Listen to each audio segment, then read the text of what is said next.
Bismillahirrahmanirrahim. Assalamualaikum warahmatullahi wabarakatuh.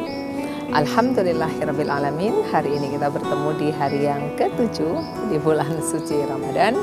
Semoga kita semakin meningkat ya, baik itu kekuatan fisik kita, kekuatan akal kita, dan pasti juga hati kita untuk selalu rindu dan datang kepada Allah dan Rasul-Nya.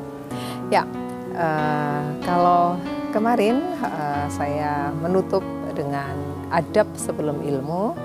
Bismillah, insya Allah hari ini saya akan lanjutkan dengan menyampaikan betapa pentingnya adab daripada mendahulukan ilmu.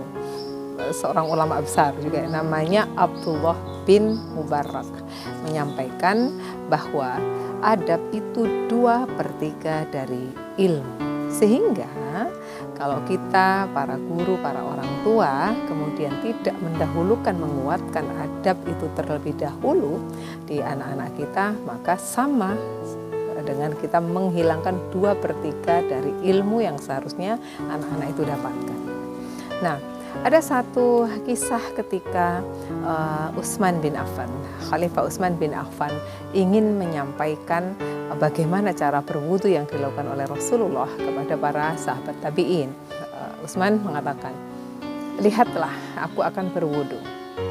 Dan ketika Utsman bin Affan menuntaskan wudunya, kemudian menutupnya dengan doa seperti yang diajarkan Nabi, Utsman bin Affan menyampaikan kepada para sahabat tabi'in, inilah wudu yang aku lihat seperti Rasulullah berwudu.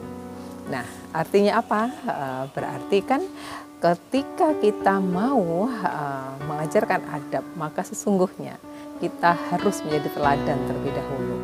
Maka kalau dalam ilmu psikologi ketika kita tidak mampu menyuguhkan sesuatu yang harmonis di rumah, maka keresahan akan hadir di anak-anak kita.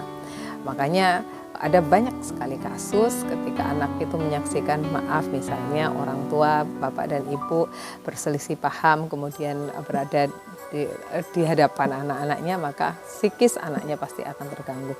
Nah, apalagi kalau misalnya nauzubillah ya, kemudian ada kita orang tua yang lupa, tidak bisa menahan emosi, kemudian menyampaikan emosi kita itu kepada orang lain, dan anak-anak kita melihat, bisa jadi dalam benak mereka akan terpatri bahwa ayahku atau ibuku boleh loh marah kepada orang dengan persoalan ini, maka aku pun boleh.